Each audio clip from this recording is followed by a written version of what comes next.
Welcome back. All right, today's lesson is going to be super short, super straightforward. It's just going to be formulas, then you're going to do the assignment. That's all there is to it. I'm not going to get super in-depth on this one, all right? So, we're doing volume of prisms and cylinders, so it's a little bit different. Rectangular prism, let's hop right into it. Rectangular prism, you should know this one. It's length times width times height. So if you have something that looks like this,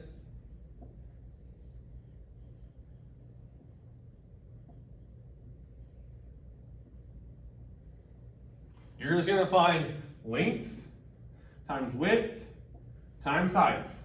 That's all there is to it, okay? With a cube, virtually it's the same thing, but since all the sides are the same, again, it's a cube, then it's just the side cube. If you wanted, you could do length times width times height, but if the side length is 4, it's going to be 4 times 4 times 4, when you could just do 4 cubed. So that's up to you. But they're virtually the same thing, okay? Moving on to cylinder. Cylinder is, think about this, pi r squared. You should recognize that. That is the formula for what? You should be saying the area of a circle. Then you just multiply by the height. Why is that? Well, it's pretty easy. If you have a circle and it's this tall, that's a cylinder, right? So if I find the area of this, and then say, oh, it's 10 inches high, then it's just the area this tall. So that's why it's pi r squared times height, okay? You find the face, or the area of the face, and multiply by the height. So pi r squared times height is going to be your volume for a cylinder. Okay, let's talk about triangular prisms. Triangular prisms are a little bit different.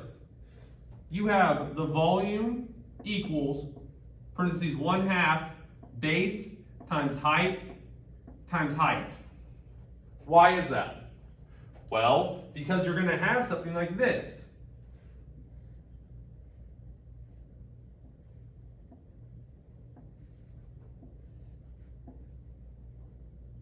Right? That's a triangular prism. This is my base. This is my height. But this is also a height. Because if it looked something like this,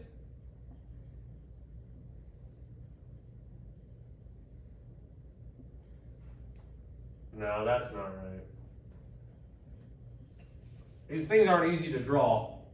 I'm trying to think of how it would look like.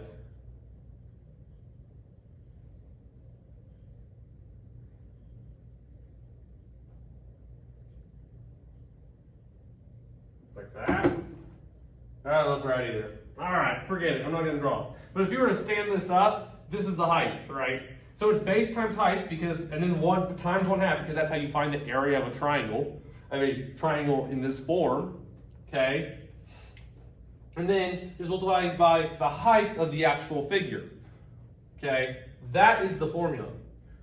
What you may be wondering is if there's another way to think about it, and sure, maybe that's just me, but this is how I like to describe it. No matter what your face is, whether it's a triangle, a circle, it could be a pentagon, it could be a hexagon, it could be an octagon, okay? No matter what it is, you can find the volume if you have the area. Like, you might be like, I don't know how to find the area of these. Well, guess what? On the problems you're getting today, there's going to be something like a hexagon with the area of blank. It tells you the area. Then you just have to multiply it by the height. And that's how all these are. If you're struggling to really comprehend this, just find the area of the face and then multiply by the height. Because that's all volume is.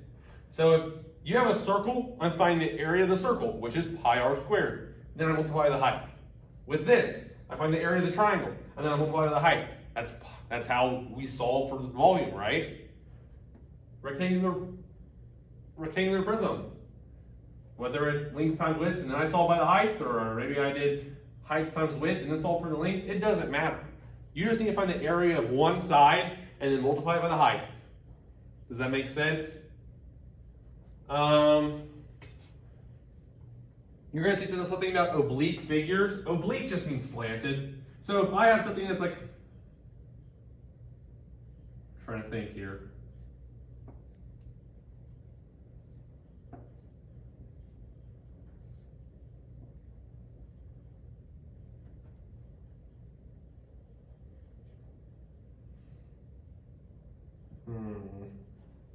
These aren't easy to draw once again.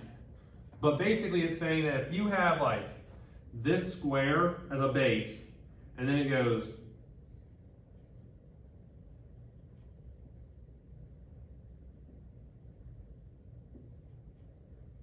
I don't know right either.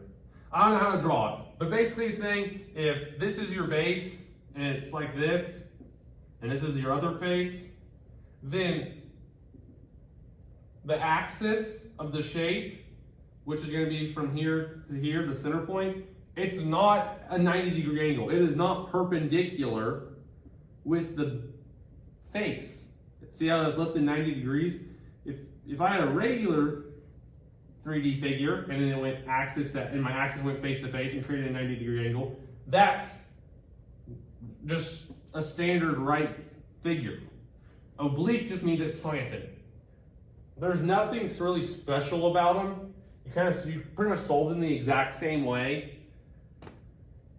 And yeah, that's really all there is to this unit. I'm trying to throw a couple short sections at you, get some homework grades in there, maybe a quiz grade, but that's for the most part it. If you have, I know it was really short, I'm going kind of fast.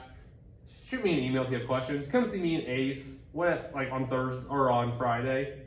There's no reason to struggle on this. Come see me if you need something, and I'll help you out. Ask Miss Ruby if you need to. And yeah, as always, have a good one. I'll see you later.